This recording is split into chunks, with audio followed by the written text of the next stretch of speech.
So, good day everyone, especially to you, Ma'am Maricel Maalehan. So, my journey into world literature has been a fascinating of exploration of cultures, ideas, and emotions.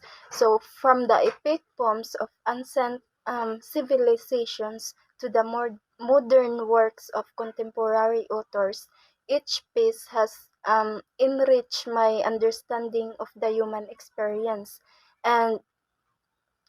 And one of my unforgettable memory was kadtong nagreporting about sa literature or poems of Japan, Australian, European, and others. Basta daghan to. Kay mas daghan ko og nahibaw-an about sa mga history kung unsa kalagmi or dili ang ilang mga literary works.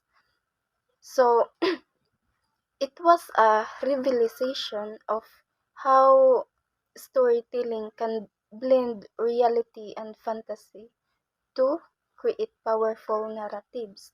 So, through the world literature, I've learned the importance of empathy and understanding different perspectives.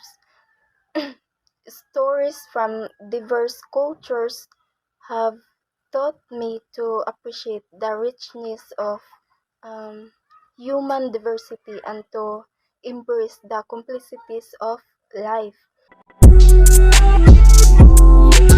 So, to my instructor, Ma'am Maricel Alihan, I want to I want to express my um, grat- gratitude for guiding me through this journey. Your passion for literature has inspired me to dive deeper into the world of words, and your guidance has been invaluable in shaping my understanding of literature and its significance in our lives. So, thank you for opening my eyes and new worlds and perspective, ma'am.